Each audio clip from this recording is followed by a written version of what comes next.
What's up, guys? We have Ethan Cummings, #1 ranked light feather for IBJJF. He's one of my white belts that's been training with me for a little over a year and a half, training twice a day, every day, and adding more strength and conditioning in there. So wanted to do a fun video over his performance that he had at the Dallas Open, IBJJF, and let's jump into it. So we're going to be actually doing this live right here as it goes. So this is Ethan's first match of the tournament. He had a bye the first round, and then he actually gets this match right here with this guy. In my opinion, seemed to be the best of them. So he got a real good pull right off the bat. And generally, when you guys watch Ethan's pretty much his first thing he likes to go for is collar sleeve, looking to set up any omoplatas or triangles. But this guy setting up straight through was a little, in his words, squirrely, I think is the word he used. He may have used a little spazzy, but here, as you can see, Ethan has actually made a lot of improvement with his building his frames on the shoulder and bicep. But kind of starting early there, he was wrapped around the head. So this is something we've actually been trying to play with some, which is improving his De La Riva ankle lock. But we struggled to actually be able to square up. But he was fortunately be able to work on one of his back takes, heading to the crab ride, which him and I are going to spend some time on improving that there. But he does a good job staying disciplined, rotating on top. Would have loved to see him actually rotate through to end up in leg drag.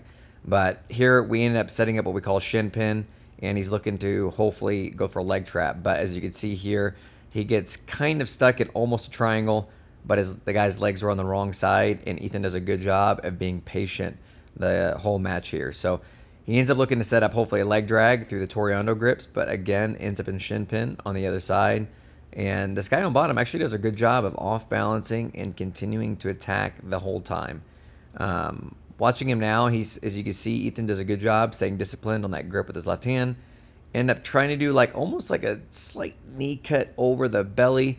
But as you can see here, Ethan does not have the underhook. So you can't hear it, but I'm coaching him through to get the underhook.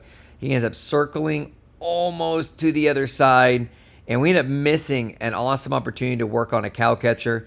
And he goes for a slightly sloppy armbar, which we actually ended up spending more time drilling literally the next morning over this. So, but Ethan does an incredible job catching a triangle and really putting a lot of focus on getting the back of the knee to his neck, and ended up attacking the armbar to get the tap. Moving on to the semifinals, Ethan actually, to me, looks like he actually got a good pull, like he had contact when his butt sat, but we had a newer referee that ended up standing them both up, resetting the position. So they end up going again, giving Ethan a penalty to start. So for those of you that don't know, in IBJJF, you have to have contact before you pull. So Ethan does a better job getting a pull here, but ends up getting a slight slow start to where it looks like Ethan can bring himself over for 50-50. But Ethan does a good job being disciplined, bringing his foot over for a lasso, as you guys can see with his left one, then bringing his right one back in to re-square up. Now, the filming of this video, this match, is a hair squirrely at one of the points here. And in fact, it's going to be right here because Ethan does a good job going into deep lasso to De La Riva. But unfortunately, his right hand ended up letting go of the collar, and he grabs the wrong one, which is the cross collar. He really wants his right hand to be on the same side collar, which is the opposite side. And he would have been able to off balance and potentially come up on the sweep there. Now here you're going to watch Ethan go straight from the flow lasso to collar sleeve to then what we call the gator bite, which is bringing your leg all the way through, getting the back of the knee to the armpit to look for an omoplata.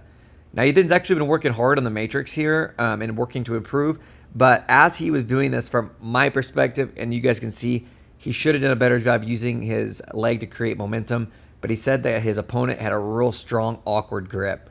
So he ends up squaring himself back up and looking to almost attack like a half modified collar sleeve, going for a triangle, but he's got a real good grip with his left hand on the tricep. His right hand is actually on the sleeve, so he's got a tricep and sleeve grip, looking to slowly bring the back of his knee to his neck, and he intelligently throws his arm over for the arm bar, extending for the tap. Now, one thing that Ethan did good there is that he did not try to bring his opponent's back to the mat. He ended up just extending, staying super tight, pinching those knees to get his second submission of the tournament. Now, moving on to his finals match, I don't know if you've ever seen a competitor compete that has vision impairment or is blind, but this competitor is actually blind. He ended up winning both of his matches prior to this to make it to the finals.